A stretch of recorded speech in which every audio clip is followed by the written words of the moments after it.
आज हम भारत के संवैधानिक विकास के दिलचस्प सफर पर नजर डालेंगे 1773 से लेकर 1947 तक। बिल्कुल। देखेंगे कि कैसे एक ट्रेड करने आई कंपनी मतलब ईस्ट इंडिया कंपनी शासक बन गई और फिर कैसे ब्रिटिश पार्लियामेंट ने शिकंजा कसा। हाँ, और फिर क्राउन का राज और आजादी तक का सफर। हाँ, तो हमारे पास जो जानकारी है वो 1773 के रेगुलेटिंग एक्ट से शुरू होकर 1947 के इंडिपेंडेंस एक्ट तक जाती है। हमारा मकसद है इन एक्ट्स की जो मोटे मोटे बातें हैं, जो टर्निंग पॉइंट्स थे, उन्हें समझना। चलिए शुरू करते हैं। हाँ, तो कहानी शुरू होती है ईस्ट इंडिया कंपनी से। हाँ, देखिए, कंपनी आई तो व्यापार करने थी, पर 1765 आते आते उन्हें बंगाल, बिहार, उड़ीसा के दीवानी अधिकार मिल गए, मतलब रेवेन्यू कलेक्शन का हक। अच्छा। लेकिन उनका वो शुरू का डुअल गवर्नमेंट वाला सिस्टम 1765 से 72 तक वो बुरी तरह फेल हुआ। मतलब पावर कंपनी के पास, जिम्मेदारी नवाब पर। तो फिर करप्शन वगैरह बढ़ा होगा। बहुत ज्यादा करप्शन, अकाल और कंपनी खुद भी फाइनेंशियली डूबने लगी थी। इसी वजह से ब्रिटिश सरकार को लगा कि अब दखल देना जरूरी है। और यहीं से आता है 1773 का रेगुलेटिंग एक्ट। बिल्कुल, पार्लियामेंट का पहला सीरियस अटेम्प्ट था कंपनी को कंट्रोल करने का। इसी से बंगाल का गवर्नर बना गवर्नर जनरल। वॉरेन हेस्टिंग्स पहले थे और कलकत्ता में एक सुप्रीम कोर्ट भी बना। पर इसमें दिक्कतें थी। हाँ, मेन दिक्कत थी पावर क्लियर नहीं थी।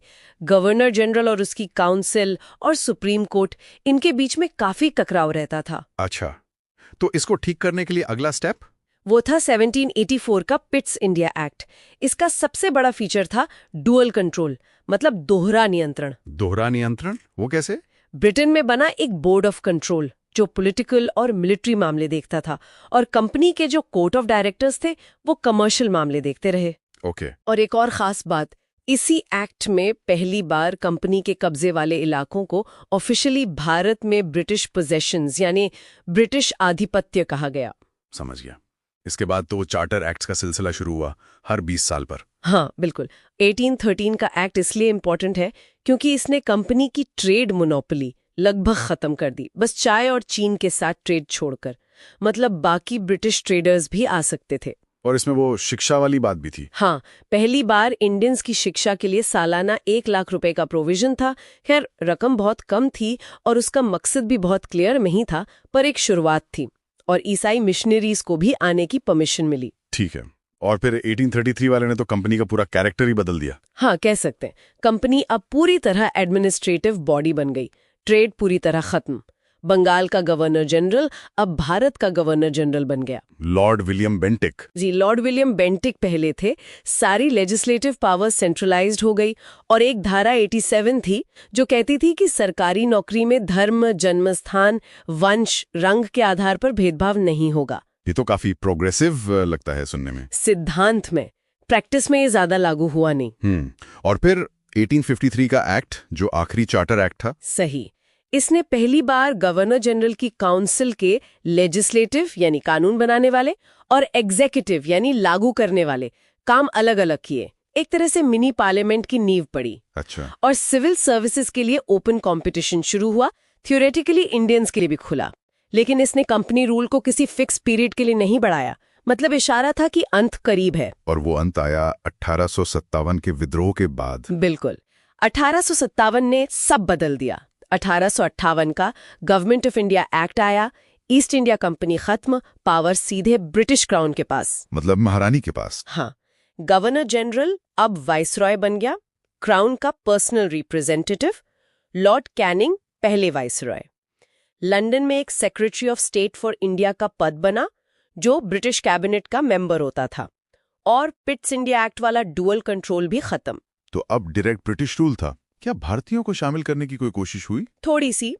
1861 के इंडियन काउंसिल्स एक्ट ने वाइसराय को अपनी लेजिस्लेटिव काउंसिल में कुछ इंडियंस को नॉन ऑफिशियल मेंबर्स की तरह नॉमिनेट करने की इजाजत दी।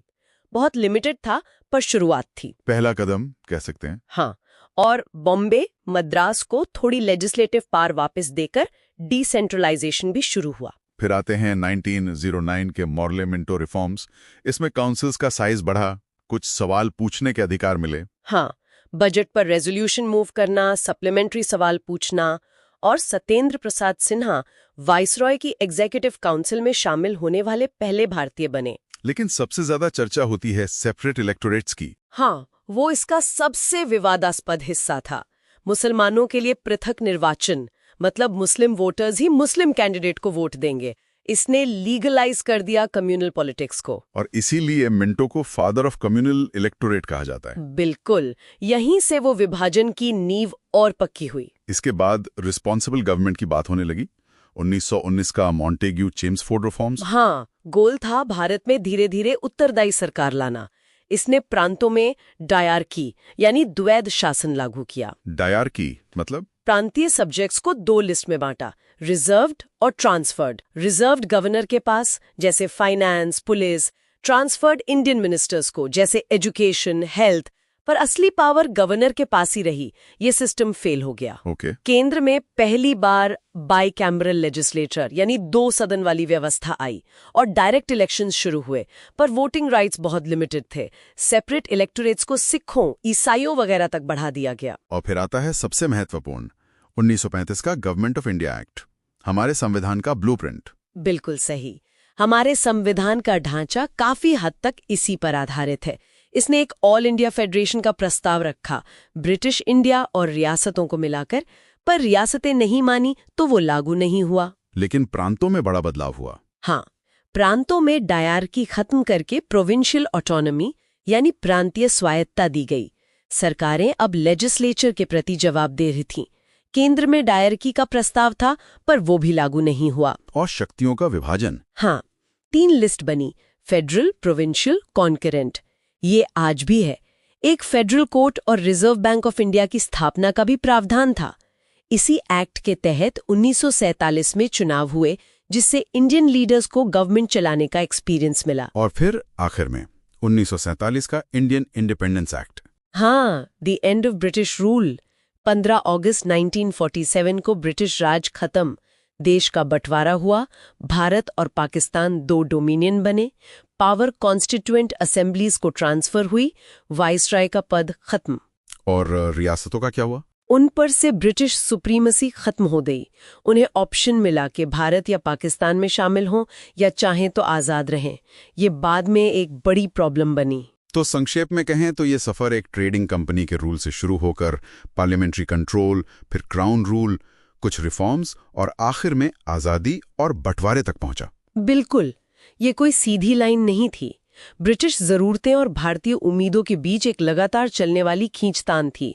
विरासत में हमें पार्लियामेंट्री सिस्टम, सिविल सर्विस जैसी चीजें मिली, लेकिन विभाजन का दर्द भी। हाँ, 1909 जैसे कदमों ने वो खाई गहरी की, और 1935 का एक्ट तो हमारे संविधान की बुनियाद बना। सही कहा।